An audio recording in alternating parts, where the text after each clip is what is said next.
이거 한번 읽어볼까? 옆에 광고가 떠가지고 조금 그러네. 내 와이프 린과 나는 6년을 연애하다가 결혼한 지는 11개월째이다.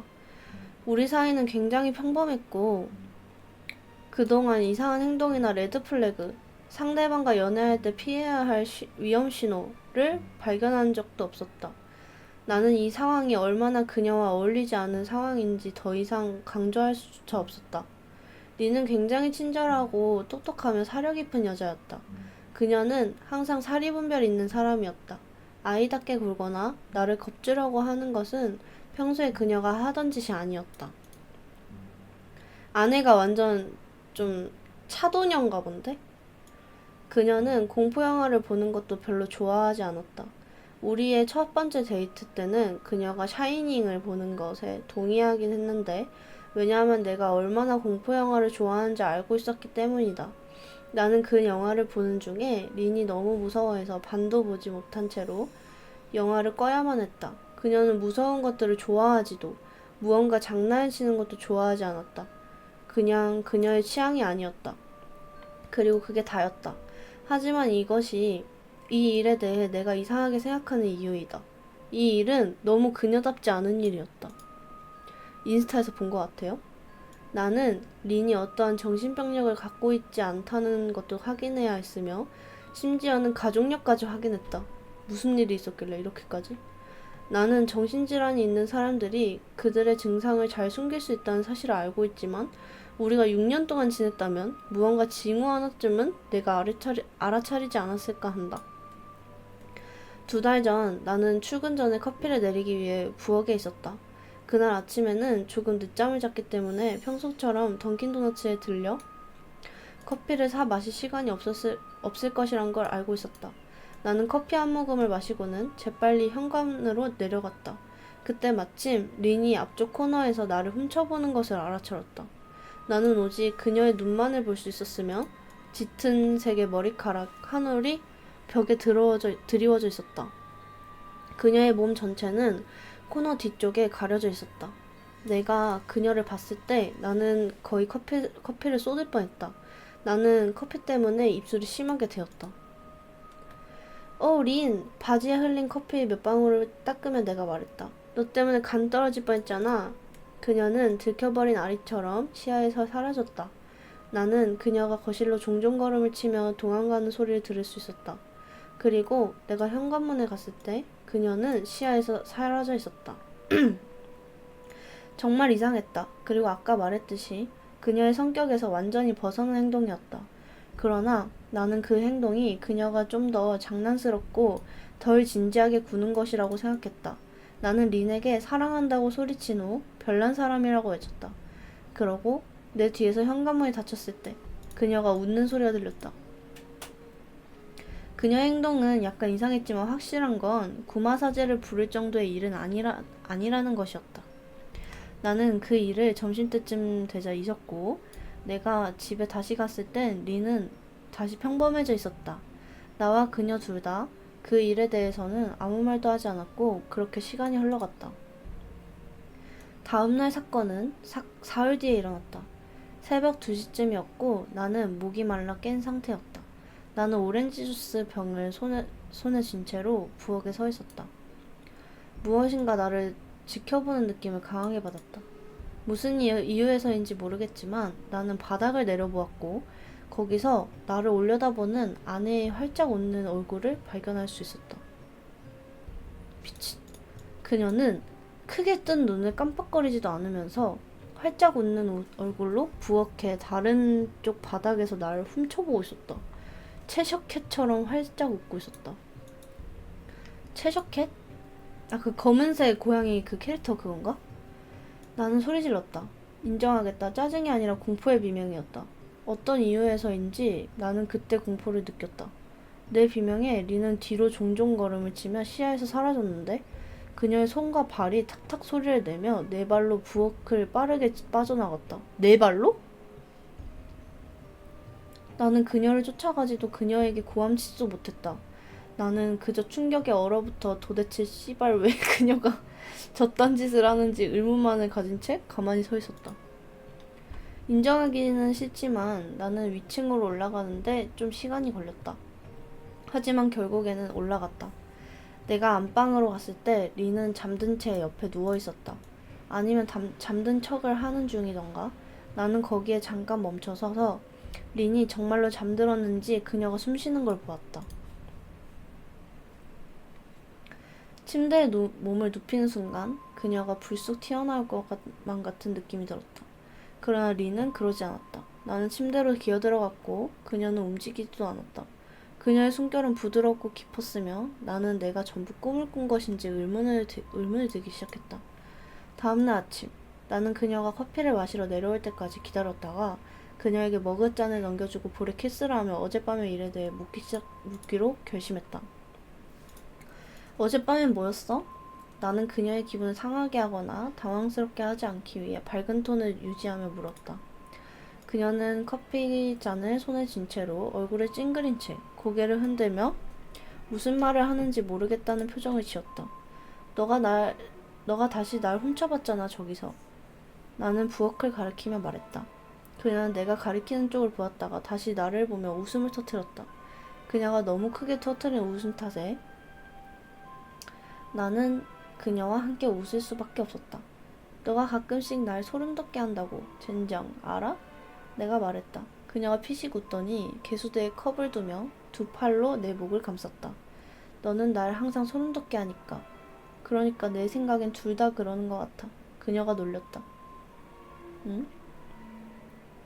우리는 서로에게 작별 인사 후 출근을 했다. 나는 운전을 하며 부엌에서 본 그녀의 웃음이 얼마나 기괴한지 계속해서 생각했다. 그녀가 바닥을 기며 낸 소리도 나는 그저 그녀가 유치한 장난을 치고 싶어 했을 것이라고 되뇌었다. 그냥 내가 공포물을 좋아하니까 거기에 어울려 보려고 한 것이겠지? 그녀가 무서운 것은 아니었다. 그러나 여전히 꺼림칙한 건 사실이었다. 나는 그녀가 훔쳐보는 것을 점점 더 자주 목격하게 되었다. 때로는 린이 거실 커튼이나 소파 뒤에서 훔쳐보고 있었다. 한 번은 침대 발치에 있던 그녀의 할머니의 오래된 트렁크 안에 힘겹게 들어가 있던 적도 있다. 트렁크에 낡은 경첩이 아니었다면 그녀가 거기에 있을 것이라고는 생각하지도 못했을 것이다. 캐리어에 들어간 거임? 미쳤다. 그녀는 얼굴이 반쯤 정도만 보일 정도로 뚜껑을 들어 올렸다. 그녀는 신난 신생아처럼 활짝 웃고 있었다. 나는 불안한 감정이 들기 했다. 그녀에게 어떤 말을 해야 할지도 떠올리지 못했다. 내가 할 수 있는 건 오직 쳐다보는 것 뿐이었다. 겨우 말을 할 수 있게 되자 나는 그녀에게 도대체 지금 뭐 하는 짓이냐고 물었다. 그녀는 대답하지 않고 천천히 트렁크 뚜껑을 닫으며 스스로 다시 트렁크로 우겨 넣었다. 나는 매우 불안해하며 방에서 걸어 나왔다. 나는 그녀가 왜 그런 짓을 하고 있는지 이해할 수 없었지만 확실한 건 그녀가 행복해 보인다는 거였다. 나는 그저 그녀가 빨리 이 게임을 진료하길 뿐이었다. 리는 다음 두 주간은 나를 훔쳐보지 않았다. 나는 안도하며 그녀의 이상한 장난이 끝이 났다고 생각했다. 어느 날 밤 우리는 넷플릭스에서 드라마를 봤는데 내가 장난스레 그녀가 최근에 나를 더 이상 훔쳐보지 않는다며 스파이 게임에 그만둔 것이냐고 말했다. 리는 작은 소리와 말했다. 다음엔 더 잘할게. 응? 그러면 이거를 그만둔 게 아니라 계속 숨고 있는데 남편이 못 알아챈 거네요? 나는 아무 말도 하지 않았지만 그녀가 진지한지 아니면 단지 농담을 하는 것인지 의문이었다. 그 다음 며칠은 그녀의 말에 대한 생각을 멈출 수 없었다. 내가 보고 있지 않을 동안 나를 계속해서 훔쳐봤고 난 그걸 알아차리지 못한 걸까? 만약 그렇다면 도대체 이걸 통해 그녀가 얻고 싶은 게 뭘까? 나는 편집증적이 되어갔고 그녀가 구석이나 문 뒤에서 훔쳐보고 있지는 않은지 계속 확인했다. 나는 집에 있을 때 그녀가 내 시야에 있지 않으면 조마조마했다. 나 자신이 멍청하고 약간 정신이 나간 것처럼 느껴졌다. 그러나 아무 사건 없이 몇 주가 흐르자 나는 다시 편안해졌다. 나는 가구와 벽 뒤를 확인하는 것을 그만두고는 스스로에게 단지 나쁜 기억이라고 말했다. 그러나 며칠 전부터 상황이 나빠지기 시작했다. 리는 친구를 만나러 외출했고 나는 소파에 느긋하게 앉아 노트북으로 게임 두어 개를 하고 있었다. 오후 9시쯤 나는 샤워를 하러 들어갔고 샴푸로 머리를 감고 있을 무렵 나는 누군가 지켜보고 있다는 끔찍한 느낌이 들었다. 아, 진짜 씻을 때 이런 느낌 들면 계속 눈 뜨게 되지 않아요? 샴푸하다가도. 나는 천천히 감고 있던 눈을 떴고 거의 심장마비로 죽을 뻔했다. 리는 샤워 커튼 뒤에서 나를 훔쳐보고 있었고 몸은 샤워 커튼 밖에 놔둔 채 머리만을 샤워실 안쪽으로 내밀고 있었다. 미친. 그녀의 길고 짙은 머리카락이 커튼에 늘어져 있었고 끝에서는 물이 떨어지고 있었다. 입에는 끔찍한 웃음이 걸려 있었으며 눈은 한참 동안이나 감지 않은 것처럼 빨갛게 된 채 크게 뜨고 있었다. 나는 소리를 지르며 벽 쪽으로 달라붙었다. 그녀는 움직이지 않았으며 그 웃음도 약간의 흔들림마저 없었다. 그녀의 눈 화장은 검고 기다란 자국을 남기며 볼 위로 흐르고 있었다. 아씨, 상상하니까 개 무서워. 그러니까 눈 감고 이렇게 머리 감고 있었는데 눈 뜨니까 아내가 이러고 있었다는 거 아니야. 샤워 커튼 이렇게 머리만 쓱 내밀어가지고 언제부터 그러고 있었는지도 몰라. 샤갈. 우리는 그 상태로 아무 말도 하지 않은 채 몇 분 동안이나 서 있었다. 영원 같은 시간이 마침내 끝나자 그녀는 다시 머리를 샤워실 밖으로 뺐다. 나는 커튼 뒤로 그녀가 화장실 문 쪽으로 뒷걸음치는 흐릿한 형상을 보고 있었다. 시간이 좀 더 지나자 거울이 덜커덩거릴 만큼 화장실 문이 세게 닫혔다. 나는 다시 소리를 질렀고 문을 잠그기 위해 샤워실에서 뛰어나왔다. 나는 1시간이 넘도록 화장실 안에 머물러 있었다. 내가 과하게 반응한다고 생각할지도 모르겠다. 그러나 이게 장난이던 아니던 나는 더 이상 이 미친 짓을 참지 않기로 했다. 그것이 내가 화장실 안을 계속해서 서성이고 몇 분마다 문 쪽으로 귀를 기울이며 했던 말이었다. 갑자기 흐릿한 소리가 들려왔다. 나는 귀를 화장실 문에 밀착시키며 그 소리를 들으려 애썼다. 아무 소리도 들을 수 없었지만 나는 린이 문 한편에서 피식거리는 모습을 상상할 수밖에 없었다. 나는 분노에 휩싸였다. 나는 내 집에서 공포를 느끼는 것과 화장실에서만 1시간 넘게 숨어있는 것에 화가 치밀어 올랐다. 도대체 무엇을 위해서? 단순한 장난? 만약 장난이라면 최악의 장난일 것이다. 야발 린! 나는 버럭 화를 냈다. 이 짓거리 존나 짜증난다고. 나는 그녀가 사과하기를 기다렸다. 아니면 나를 겁쟁이라고 부르던가. 그러나 내가 들은 것은 희미한 신음소리였는데 너무 조용한 나머지 내가 그것을 들은 것인지도 의문일 정도였다. 그러고는 완벽한 침묵이 이어졌다. 린? 나는 떨리는 목소리를 감추지 못하며 이름을 불렀다. 대답은 돌아오지 않았다. 단지 나의 무거운 숨소리만 있을 뿐이었다.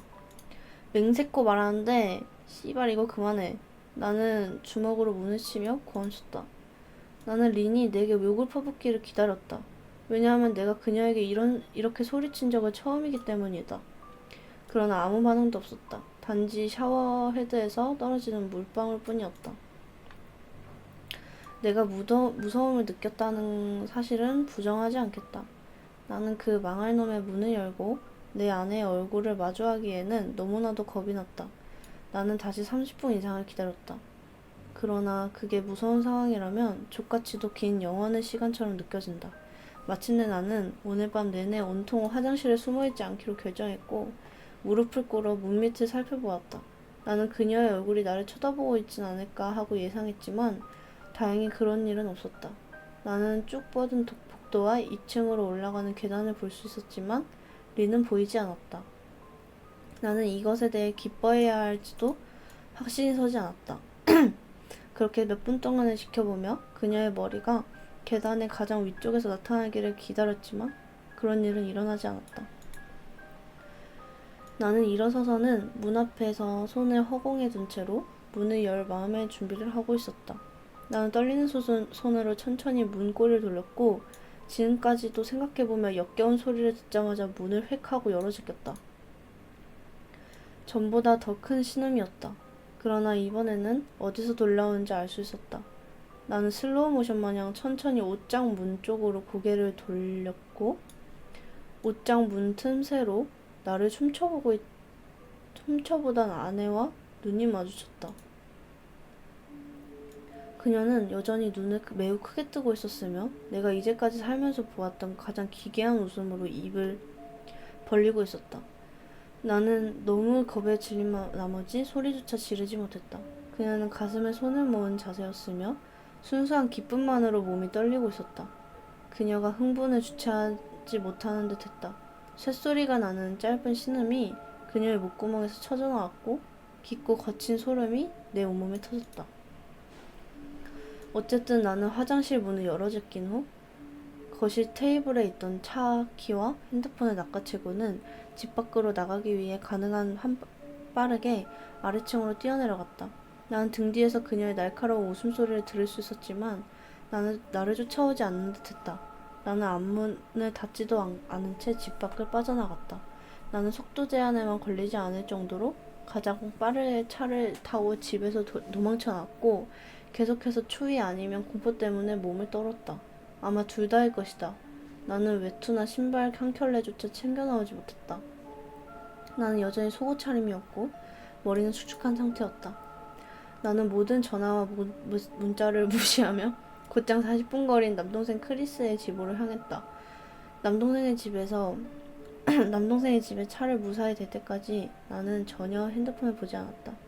린에게서 부재중 전화 4통과 메시지 한 무더기가 와 있었고 내가 어딜 갔는지 물으며 왜 그런 식으로 외출했냐 라고 물어보았다.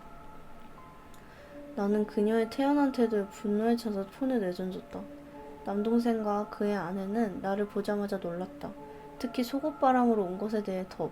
그러나 원하는 만큼 머무르라고 내게 말했다. 크리스는 나에게 옷 몇 가지를 빌려주면 무슨 일인지 물었다. 나는 자세히는 말하지 않으며 린과 싸웠다고 말할 뿐이었다. 나는 내가 과민 반응하고 있으면 이상할지라도 단순한 장난만으로 아내를 두고 왔다고 생각하기를 원치 않았다. 그러나 내가 몇 년 동안이나 그녀에게 진지해지는 대신에 좀 가볍게 굴라고 하지 않았던가? 나는 그녀가 긴장을 놓고 여유로워지기를 바란 거지 이 상황은 전혀 내가 원하던 것이 아니었다.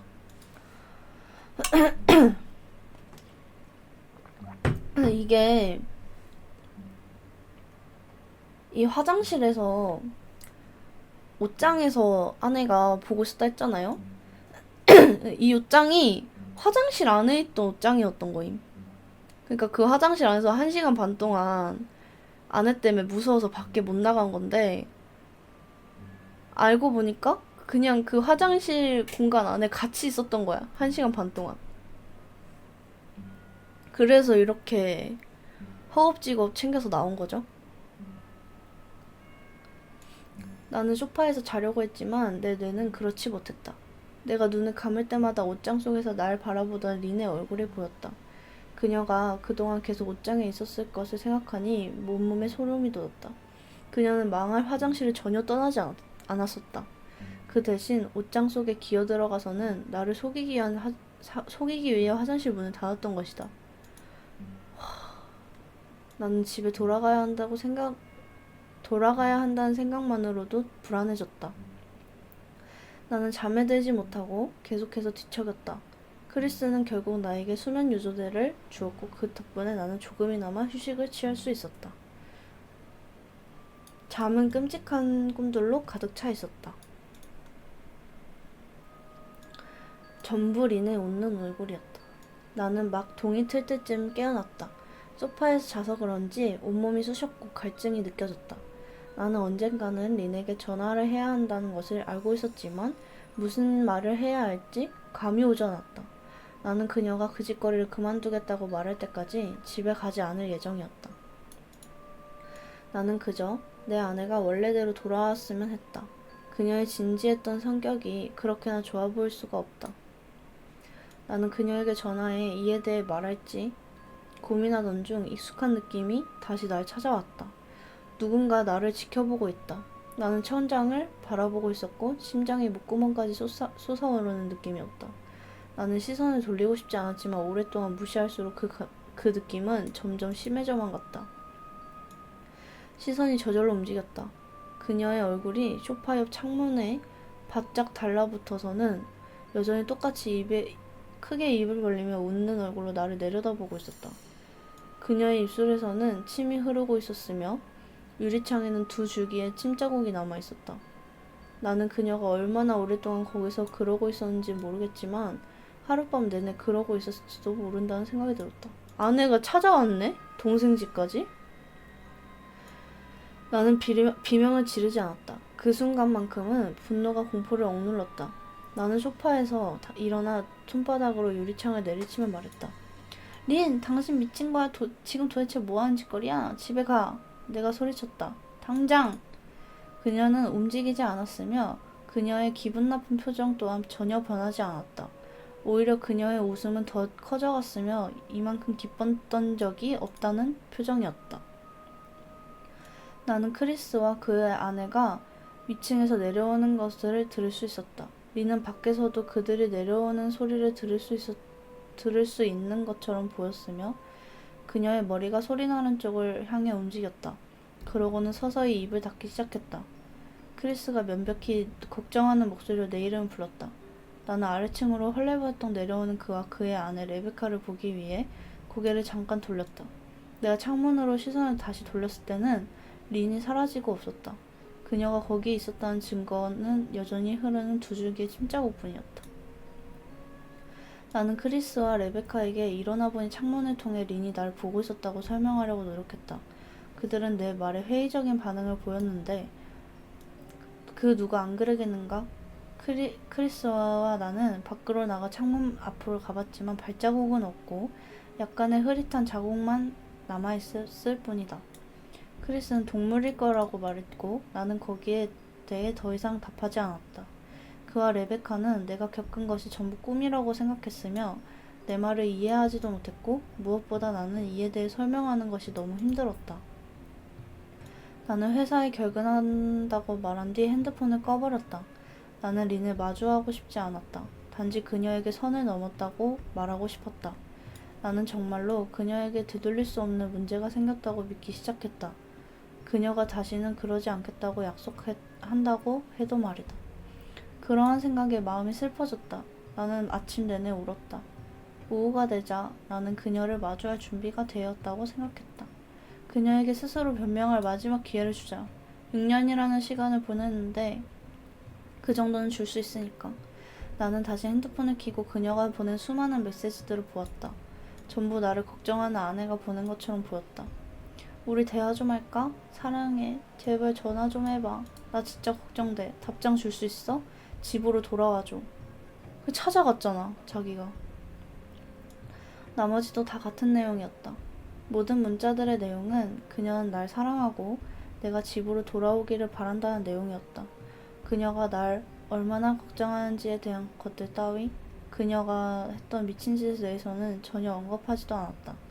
마치 그녀는 스티븐 킹의 소설 속 인물 마냥 아무 짓도 안 했다는 듯이 그녀의 문자 보내는 스타일도 달라져 있었다. 그녀는 단지 식빵 하나 사오라고 말할 때도 소설을 쓰는 사람이었는데 그런 이상한 짓을 했으면 그녀가 더 많은 말을 했을 것이다. 이러한 상황을 겪어보지 않은 사람들에게는 유치하게 보일 수 있다는 사실도 안다. 그러나 만약 린이 나를 보던 시선을 겪게 된다면 그녀가 얼마나 빠르게 네 발로 기는 야생동물처럼 움직이는지를 본다면 정신병자처럼 옷장 속에서 날 보며 웃는 것을 본다면 나의 반응이 이해될 것이다. 나는 결국 또 하룻밤을 크리스와 레베카 내에서 지내게 되었다. 나는 이제 어제 오후가 되어서야 일어났고 감사하게도 창문을 통해 날 바라보는 린의 얼굴을 보지 않을 수 있었다. 내가 사생활에 대해 캐묻고 싶은 건 아니에요. 제 입장에서 나설 일이 아니니까요. 그러나 그 싸움이 해결될 수 있는 문제인가요? 레베카가 물었다.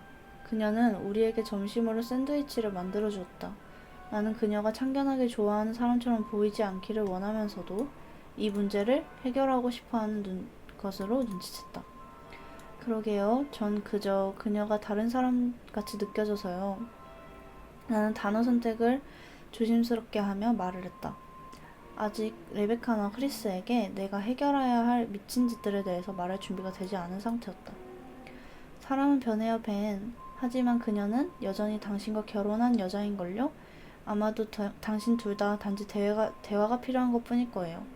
어떻게 흘러가던 해결할 수 있는 문제일 거예요. 그녀가 말했다. 항상 중재자 역할을 하는 사람이었기에 제 생각엔 이번엔 그걸 넘어선 문제 같아요. 대화로는 해결될 것 같지 않아요. 저는 그녀를 못 믿겠어요. 내가 말했다. 단어들이 내 마음을 쑤셨다. 나는 내 아내를 사랑했고 또 그리웠다. 그러나 어떻게 그런 사람과 같이 살겠는가. 계속되는 공포 속에서 사는 것은 썩 좋아 보이지는 않았다. 리는 당신을 사랑해요. 지금 그녀는 엄청 상처받았을 거예요. 그녀가 말했다. 거기에 대해선 잘 모르겠네요. 내가 말했다.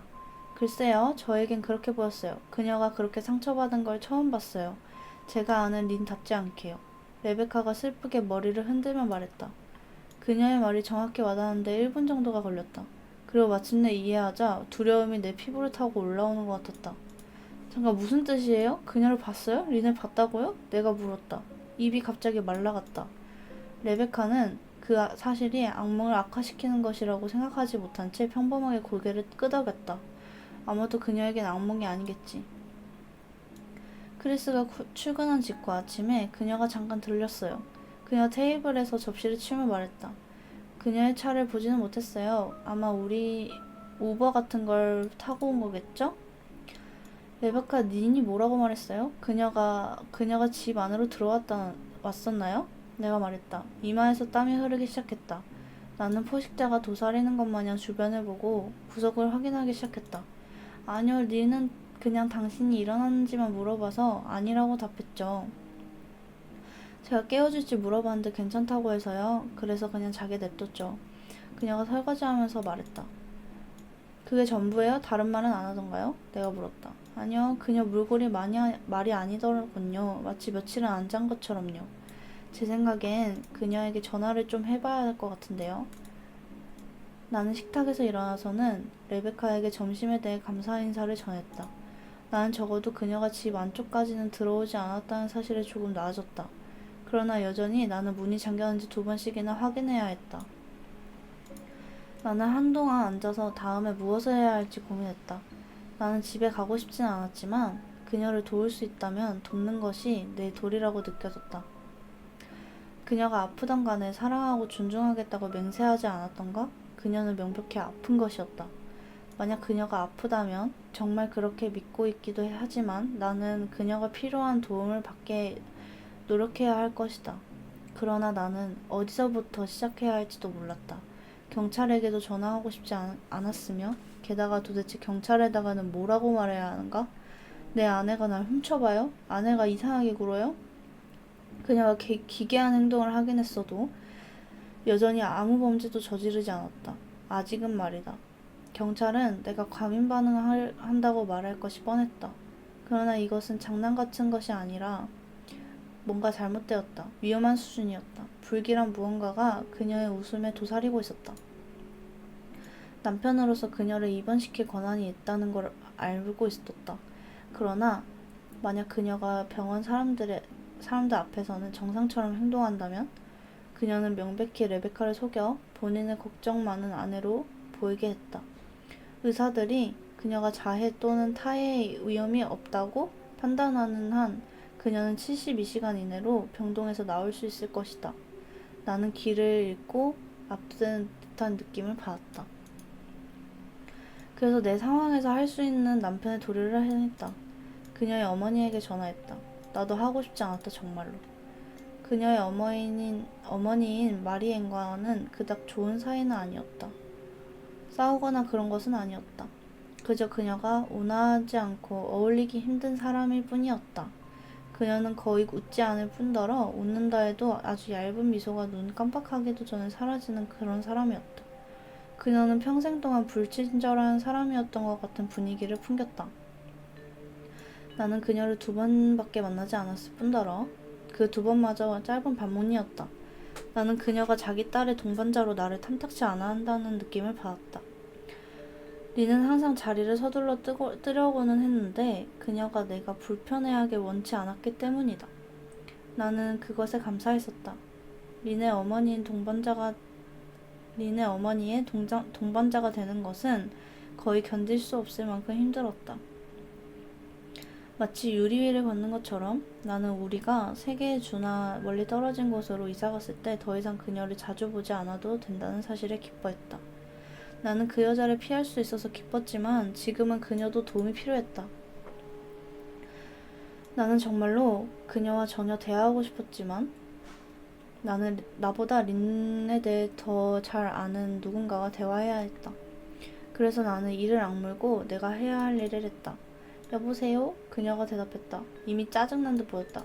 마리엔, 저 벤이에요. 잠깐 대화할 시간 있을까요? 내가 물었다. 나는 그녀가 짜증 때문에 혀를 끌끌 차는 소리를 들을 수 있었다. 지금 수프를 쓰는 중이다만 너가 그렇게 말한다면 잠깐 시간을 낼 수 있겠지? 이야기하고 싶은 게 뭔가 벤자민? 그녀가 말했다. 차분하게. 린에 관한 이야기예요. 린이 이상하게 굴어서 거기에 대해서 아는 게 있으신지 좀 여쭤보려고. 마리앤이 빠르게 내 말을 끊었다. 네가 횡설수설하는 걸 듣고 있자니 이해하기가 어렵구나. 벤자민, 내게 원하는 게 뭐니? 그녀가 물었다. 나는 거의 마리앤이 얇은 스웨터와 슬랙스를 입고 내 앞에서 서서 짜증난다는 듯이 손톱을 테이블로 두들기는 장면을 볼 수 있었다. 이상한 행동하는 걸 본 적 있으신지 알고 싶어서요. 아니면 정신질환과 관련해서라던가? 내가 물었다. 내가 입을 열 수 없는 길고 불편한 침묵이 이어졌다. 그녀가 생각을 하고 있거나 아니면 뭐 다른 이유에서라던가 마침내 몇 초 후 그녀가 말했다. 지금 농담하는 건지 알 수가 없구나, 벤자민. 하지만 농담이라면 전혀 웃기지 않구나. 이제 나는 아까 말했던 일에 집중해야 해서 더 이상 할 말이 없다면 그녀가 말했다. 그러나 나는 그녀의 말이 끝나기 전에 내가 먼저 말을 끊었다. 마리엔, 농담 아니에요. 지금으로 린의 정신 건강이 걱정됩니다. 그녀의 행동이 요즘 들어 이상해졌어요. 저는 그녀를 정말 걱정하고 있고 어머니인 당신도 걱정하고 있을 거라고 생각하고 있어요. 내가 말했다. 나의 좌절감이 내 목소리에서 명백히 묻어났다. 만약 너가 정말로 걱정된다면 전문가에게 찾아가야겠지. 나에게 뭘 기대하고 있던 건지 모르겠구나. 그녀가 딱 잘라 말했다. 나는 그녀가 전화를 끊기까지에는 몇 초 정도밖에 남지 않았다는 사실을 알 수 있었고 그녀를 필사적으로 붙잡으려고 했다. 나는 그녀가 내게 말한 것보다 더 많이 알고 있는 것 같은 느낌을 받았다. 제발요, 저를 위해서가 아니라 린을 위해서예요. 내가 말했다. 나는 희미하게 숨을 들이쉬는 소리를 들었다. 마치 마리앤이 그녀의 강철 같은 페르소나를 붙들고 있으려 했지만 실패한 것 같았다. 마리앤? 잠시만, 내가 말했다. 벤자민, 너에게 무슨 말을 해야 할지 모르겠구나. 내 조언은 전문적인 도움을 받으란 것뿐이야. 다시는 전화하지 말거라. 그럼 나는 이만. 나는 그녀를 부르려고 했지만 그녀는 이미 전화를 끊은 후였다. 린 엄마가 뭘 알고 있는 것 같은데? 나는 그 전화 내용과 그 전화 내용과 그녀의 거절을 이해하려 했었다. 만약 그녀가 날 좋아하지 않는다고 해도 왜 그녀는 본인의 딸까지 돕지 않는 것일까? 나는 이해할 수 없었다. 나는 그 대화를 곱씹어 보며 필사적으로 내가 놓친 부분이 있나 생각했다.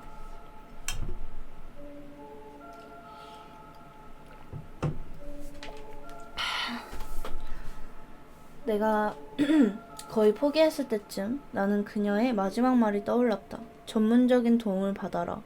그녀는 이 문장을 약간 긴급하게 말했다.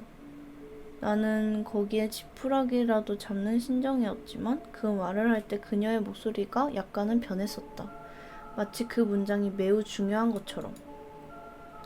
그녀가 뭘 뜻한 거지? 나는 그녀가 의학적인 도움을 말한 것도 있지만 아마도 다른 누군가의 도움을 뜻했을 것이다. 어떤 이유에서인지 그녀가 직접적으로 말하기에 불편한 누군가의 도움, 아니면 그냥 내가 절박했거나. 나는 크리스가 집으로 오기만을 기다렸고 레베카와 길고 힘든 대화를 통해 린이 정신적인 도움이 필요하다는 사실을 확인했다. 말했네. 나는 그들에게 아무 말도 하지 않았다. 나는 거기까지 준비되지는 않았다. 하지만 마지막으로 린을 봤을 때에 대해선 말했다. 그녀가 화장실에서 어떻게 숨어 있었고 나를 옷장 속에서 훔쳐보고 있었다고. 그들은 분명히 충격받았겠지만 고맙게도 내 말을 믿어주었다. 그들은 단지 린을 너무 돕고 싶어 했다. 여전히 이 일을 그렇게 심각하게 생각하지 않는 듯 했지만 이상하지만 위험하지는 않은 그들을 여전히 계속 린이 이상한 장난을 치는 것이라고 말했다. 아마도 유튜브 때문일지도 몰라. 레베카가 말했다. 반쯤 빈 말이었다. 크리스는 아직 우리가 경찰을 부를 때는 아니라고 생각했다. 그는 자신과 같이 집으로 향하자 했고 나는 재빠르게 수락했다. 그는 차분하게 린과 대화하고 그녀를 구슬리는 것이 제일 좋은 상책이라고 생각했다. 나도 거기에 동의했다. 적어도 나는 그 집에 혼자 가지 않아도 되었으니까. 우리는 아침 식사 직후에 출발하였다. 나는 밤에 갈 생각은 전혀 없었기 때문이었다. 집 주차장에 차를 댔을 땐 뱃속이 요동쳤다. 그녀의 차는 거기 있지 않았지만 여전히 나는 경계태세를 낮출 수 없었다. 앞문은 살짝 열려 있었고 아주 잠깐 동안 그 사이로 그녀가 우리를 바라보고 있을 것 같다는 생각이 들었다. 몸이 떨리고 땀이 나기 시작했다. 그러나 크리스는 멀쩡했다. 그는 내가 문을 열기를 기다렸으며 그의 손은 망할 놈의 공원 산책을 나온 것 마냥 주머니에 찔러넣고 있었다. 나는 그의 무지를 부러워했다. 내가 문을 열자마자 썩은 내가 확 풍겨왔다. 크리스도 그걸 맡았는지 내 뒤를 따라 집으로 들어오며 얼굴이 찡그렸다. 젠장, 도대체 너희 바닥 청소할 때 뭐 쓰는 거야? 크리스가 중얼거렸다. 닥쳐. 린의 흔적이 남아있는지 주변을 둘러보며 말했다. 집은 죽은 듯이 조용했고 아침 10시였음에도 불구하고 어두웠다. 실내로 햇빛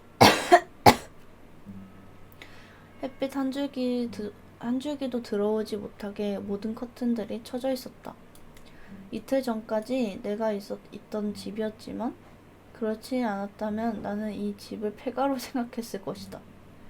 우리는 조심스럽게 린이 숨어있을 만한 곳을 확인하며 각자 방으로 들어갔다. 때로는 린의 이름을 부르기도 했다. 도대체 야발 소파 아래는 왜 보고 있는 거야? 크리스가 결국 물어봤다. 네 아내를 찾는 중 아니었어? 크리스는 나를 모지리를 보는 듯한 시선으로 바라보고 있었다. 위층이나 가보자. 내가 속삭였다.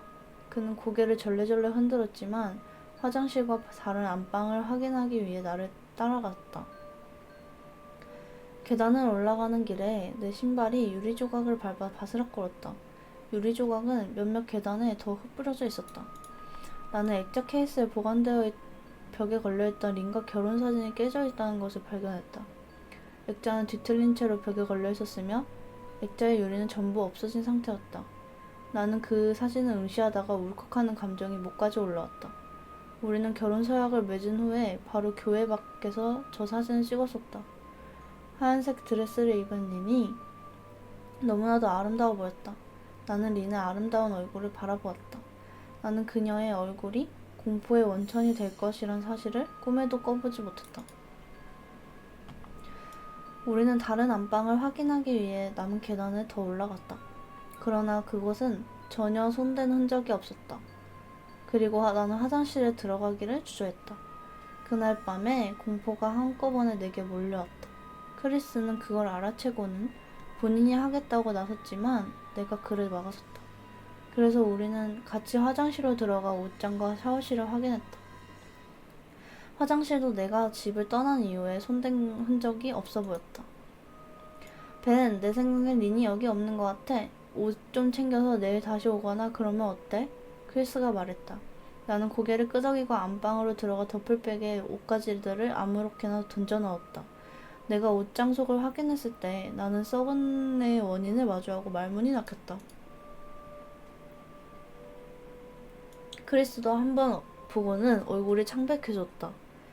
그는 그 광경과 냄새에서 벗어나기 위해 계단독으로 물러났다. 나는 충격에 휩싸여 안방 옷장에 놓여있는 것들을 내려다보았다. 적어도 6쌍 이상의 안구가? 눈? 안구가 러그에 조심스럽게 놓여있었다. 다른 것들은 구슬 크기만큼 작았지만 몇 개는 4배 이상 큰 것도 있었다. 나는 린이 모아놓은 동물 눈알을 내려다보며 어떻게 구했는지도 의문이 들었으며 그 생각으로 몸소리쳤다. 나는 레베카가 심한 신발 중독이라고 생각했는데 야발 네 아내는 여기에 눈알을 모으고 자빠졌네. 크리스가 경악하며 말했다. 벤, 내 생각엔 이곳을 떠나야 할 것 같아. 그가 복도에서 날 불렀다. 점점 속이 안 좋아져. 알겠어. 나는 내 도플백을 들고선 내게 새 약목을 성사해준 옷장 문을 닫았다. 나는 복도를 빠져나와 깊은 숨을 들이마셨다. 혀로는 썩은 내를 느낄 수 있었으며 아무 말도 할 수 없었다. 그 누가 씨발 눈알들을 옷장에 저렇게 정리해놔? 크리스가 중얼거렸다. 난 린이 도움이 필요하다고 말하려고 했어. 내가 말했다. 벤, 도움이 필요한 게 아니야. 린은 샤발 욕을 왜 이렇게 많이 해? 샤발 테마사가 필요하다고 그가 말했다. 너가 여기에 와서는 이제 뭐 할 건데? 나는 더 이상 이 냄새를 견딜. 그는 말을 멈추더니 이내 그의 눈이 공포로 차기 시작했다. 나는 그 이유를 묻지도 않았다. 나도 느낄 수 있었다. 누군가 나를 지켜보고 있었고 그것이 옷장 속 눈알들은 아니었다. 나는 천천히 침실을 훑어보며 주변을 둘러보았다. 크리스, 내가 속삭였다. 드디어 우리가 무엇을 놓쳤는지 발견하면서 침대 밑에서 몸을 말고 크리스마스 아침을 맞은 아이처럼 신난 표정으로 우리를 쳐다보고 있었던 건 아내였다. 그녀는 손으로 턱받침 자세를 하고는 흥분으로 몸이 떨리고 있었다. 이제 그녀는 자신이 발견된 것을 알았고 나는 그녀가 만드는 작은 소리를 들을 수 있었다. 딸꾹질과 같은 소리가 그녀의 목구멍에서 흘러나왔지만 흥분을 주체 못하는 그 소리였다. 적어도 그것은 불안감을 불러일으키기에 충분했다. 크게 뜬 눈과 전과 같은 큰 웃음을 짓고 있었다. 모든 것들이 이 상황에서 도망치라고 말하고 있었지만 나는 이를 무시했다. 그녀는 내 아내였다. 얼마나 망가졌든 그녀는 여전히 나와 결혼한 아내였다. 나는 그녀를 도와야만 했다. 린, 나는 부드럽게 말했다. 그녀는 대답하지 않았지만 마치 고개를 끄덕이는 듯이 앞뒤로 고개를 빠르게 2번 까딱거렸다. 자기야, 그저 난 널 도와주고 싶은 걸 알았지? 내가 그렇게 해도 되겠지? 내가 물었다. 나는 그녀가 위험한 동물이라도 되는 것처럼 조심스럽게 한 발자국 가까이 갔다. 린, 사랑해. 나는 부드럽게 말하며 한 발자국 더 가까이 갔다. 그녀는 그 큰 입에서 작은 신음을 내뱉었고 나는 당장이라도 도망가고 싶은 충동을 뿌리쳤다. 그녀의 어깨는 떨리기 시작했고 그녀의 눈은 접시처럼 커지기 시작했다. 나는 그녀를 더 잘 보기 위해 쭈그리고 앉았다. 그러고는 곧 피를 보게 되었다. 그녀의 손은 온통 피범벅이었다. 그녀는 스스로를 통제하지 못하는 것처럼 내가 가까이 다가갈수록 손을 떨었다. 린 다쳤어? 피가 나고 있잖아. 내가 말했다. 그녀가 고개를 다시 한번 까딱거렸다. 그녀의 피 묻은 손가락은 투명한 피아노를 치듯이 위아래로 움직였다. 손가락은 가끔씩 그녀의 턱을 스치며 피부 위에 피자국을 남겼다. 나는 역겨움에 뒤로 물러나고 싶었다. 그녀에게서 나는 냄새는 토가 나올 정도로 역했다. 그녀의 입술은 바짝 말라 있었으며 너무 건조했던 탓에 피가 흐르고 있었다. 나는 그녀가 스스로 나올 것이라고 생각하지 않았다. 하지만 그렇다고 린을 이 상태로 놔두는 것도 원치 않았다. 나는 좀 더 서둘러 그녀에게 가까이 다가갔다. 흥분한 딸꾹질 소리는 점점 커졌으며 그녀의 손은 떨리고 있었고 손가락은 휘어 있었다. 다가가니 그녀의 손가락 사이로 피가 흐르는 모습을 볼 수 있었다. 세상에, 린 피가 나잖아. 내가 말했다. 나는 본능적으로 그녀의 손을 잡으려 했지만 내가 그녀에게 닿기도 전에 그녀는 나를 향해 손을 번쩍 뻗었다. 내 팔에는 날카로운 고통이 스쳐나갔으며 스쳐 지나갔으며 뒤로 엉덩방아를 찍었다. 팔이 화끈거렸으며 카펫 위로 피가 떨어지는 것을 볼 수 있었다. 나는 충격을 받은 채 뒤를 돌아보았으며 그녀는 미친 듯이 웃으며 나를 바라보고 있었다. 그녀는 큰 유리 조각을 꽉 움켜쥐고 있었다. 괜찮아? 크리스가 내 뒤에서 물어보았다. 나는 나는 조심스레 고개를 돌리곤 팔을 가슴 쪽으로 끌어안으며 그를 향해 끄덕였다. 내가 린의 얼굴을 다시 돌아봤을 땐 그녀가 집중하는 대상이 바뀌어 있다는 사실을 알 수 있었다. 그녀는 더 이상 나를 보고 있지 않았다. 그리고 더 이상 웃고 있지도 않았다. 그녀는 더 이상 나를 바라보고 있지 않았다. 그녀의 눈은 배고픈 사자가 사슴을 날아보는 듯한 눈으로 크리스를 응시하고 있었다. 그녀는 여전히 입을 벌리고 있었지만 이번에는 으르렁대고 있었다. 뭐가 짐승이 씌인 건가? 짐승한테? 나는 자리에서 일어나 복도로 뒷걸음치기 시작했다. 그녀에게 눈을 떼는 것이 두려웠다. 너 피나? 크리스가 물었다. 크리스가 입을 연 순간 린이 순식간에 침대 밑에서 빠져나왔다. 유리 조각은 여전히 그녀의 주먹 안에 있었다. 크리스 달려 도망쳐! 내가 소리쳤다. 그러나 그는 너무 무서웠던 나머지 움직이지도 못했던 모양이다. 몇 초 뒤에 내 등이 그와 부딪혔기 때문이었다. 크리스는 여전히 계단의 맨 위에 서 있었으며 공포의 원천이라던 내 아내를 바라만 보고만 있었다.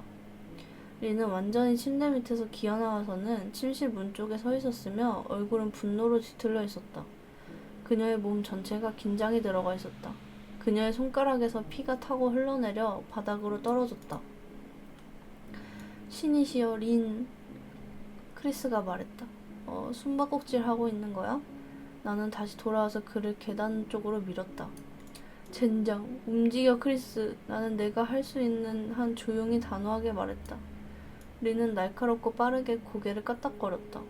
그러고는 그녀의 턱이 가슴에 닿을 수 있을 정도로 입을 크게 벌리며 웃기 시작했다. 나는 크리스가 기도문을 중얼거리고는 아래층으로 뛰어내려가는 것을 들을 수 있었다. 나는 계단의 맨 위층에 서 있었다. 자기보호 본능과 누가 봐도 절실히 도움이 필요해 보이는 여자를 향한 사랑 사이에서 고뇌하며 난 단지 돕고 싶을 뿐이야. 눈물이 차오며 내가 말했다. 그녀는 다시 내게 초점을 맞추더니 천천히 유리 조각을 들어올리며 앞쪽으로 내밀었다. 그러고는 그녀는 순수한 흥분으로 웃으며 내게 달려오기 시작했다. 다행스럽게도 내 몸이 더 먼저 반응하여 한 번에 계단을 두세 개씩 뛰어내려갔다. 앞문에 거의 다다랐을 때 그녀가 내게 달려드는 것을 느낄 수 있었다.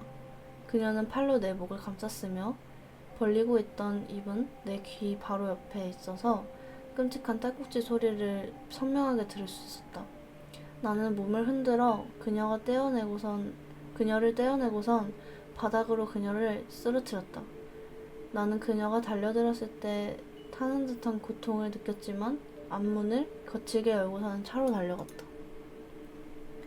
크리스는 앞마당에 서 있었는데 경찰과 통화 중이었다. 나는 아무 말도 하지 않았다. 그저 내 차로 달려갔다. 크리스도 눈치를 채고 나를 따라 차에 올라탔다. 여전히 911과 전쟁 중이었다. 백미러를 봤을 땐 그녀가 우리를 쫓아오고 있을 것이라 확신했다.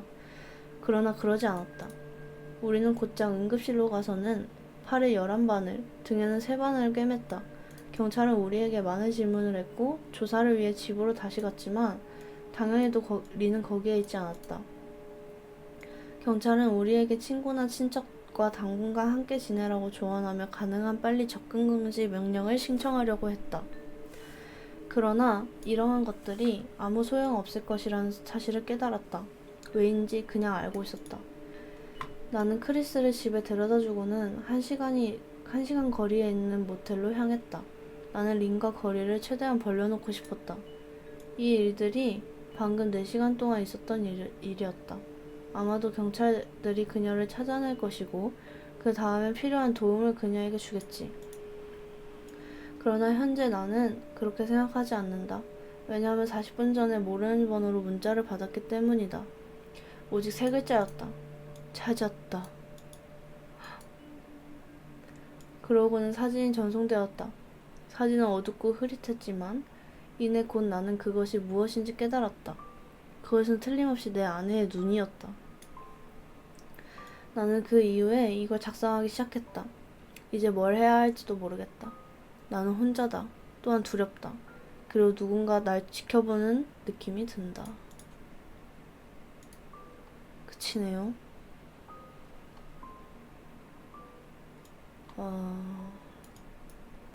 아내를 피해서 간 저 모텔도 그냥 어제 찾아가지고 바로 그냥 문자만 찾았다 이러네? 아우 무서워.